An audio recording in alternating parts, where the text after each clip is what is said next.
ನಮಸ್ಕಾರ. ನಾನು ಲಹರಿ. ಬೆಳಗ್ಗೆ ಎದ್ದ ತಕ್ಷಣ ಮಾಡಿದ ಮೊಟ್ಟ ಮೊದಲ ಕೆಲಸ ಬ್ರೇಕ್ಫಾಸ್ಟ್ ಮಾಡಿ ಓದಕ್ಕೆ ಕೂತಿದ್ದು. ಲಾಸ್ಟ್ ಮಂತೆಲ್ಲ ಓದ್ತಾ ಇದ್ದೆ, ಬಟ್ ಅಷ್ಟು ಎಫೆಕ್ಟಿವ್ ಆಗಿರಲಿಲ್ಲ. ಸೊ ಈಗಂತೂ ಹೊಸ ತಿಂಗಳಲ್ವಾ, ಫುಲ್ಲು ಶ್ರದ್ಧೆಯಿಂದ ಓದೋಣ ಅಂತ ಬೆಳಗ್ಗೆ ಓದೋಕ್ಕೆ ಕೂತ್ಕೊಂಡಿದ್ದು. ಸೆಪ್ಟೆಂಬರ್ 2025 CA ಫೌಂಡೇಶನ್ ಆಗಿರ್ಬೋದು, ಇಂಟರ್ಮೀಡಿಯೇಟ್ ಎಕ್ಸಾಮಿನೇಷನ್ ಆಗಿರ್ಬೋದು, ಡೇಟ್ ಶೀಟ್ ಅನೌನ್ಸ್ ಮಾಡಿಬಿಟ್ಟಿದ್ದಾರೆ.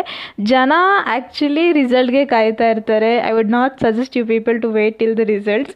ಈಗಲೇ ಇವತ್ತಿಂದನೇ ಓದಕ್ಕೆ ಸ್ಟಾರ್ಟ್ ಮಾಡಿ. ನೀವು ಸೆಪ್ಟೆಂಬರ್ ಅಟೆಂಪ್ಟಲ್ಲಿ ಫೌಂಡೇಶನ್ ಮತ್ತೆ ಬರಿಬೇಕಾಗುವಂಥ ಸಿಚುವೇಶನ್ ಬಂದರೆ ಬರಬಾರ್ದು, ಕ್ಲಿಯರ್ ಆಗೋಗಲಿ ಮೇ ಅಟೆಂಪ್ಟಲ್ಲೇ. ಇನ್ ಕೇಸ್ ಆ ಥರ ಏನಾದರೂ ಆದರೆ ಜೂನ್ ಜುಲೈಯಲ್ಲಿ ನೀವೆಲ್ಲ ಸಿಲೆಬಸ್ ಕವರ್ ಮಾಡಿಕೊಂಡು ಆಗಸ್ಟ್ ಅಷ್ಟರಲ್ಲಿ MTP RTP PYQs ಎಲ್ಲನೂ ಸಾಲ್ವ್ ಮಾಡೋಷ್ಟು ಸಫಿಷಿಯೆಂಟ್ 3 ತಿಂಗಳು ಸಫಿಷಿಯೆಂಟಾಗೆಲ್ಲ ಆಗೋಗುತ್ತೆ if this is not your first attempt. ಆಮೇಲೆ ಸೆಪ್ಟೆಂಬರಲ್ಲಿ ಆರಾಮಾಗಿ ಬರ್ಕೊಬೋದು. ICI ನಿಮಗೆ ವರ್ಷಕ್ಕೆ 3 ಅಟೆಂಪ್ಟ್, ನಮಗೆ ಆ್ಯಕ್ಚುಲಿ ವರ್ಷಕ್ಕೆ 3 ಅಟೆಂಪ್ಟ್ ಮಾಡಿರೋದು, ಬರೀತಾನೇ ಇರಲಿ, ಅಟೆಂಪ್ಟ್ ಕೊಡ್ತಾನೆ ಇರಲಿ, ಅಲ್ಲ ಯಾವುದೋ ಒಂದಲ್ಲಿ ಕ್ಲಿಯರ್ ಆಗಲಿ ಅಂತ.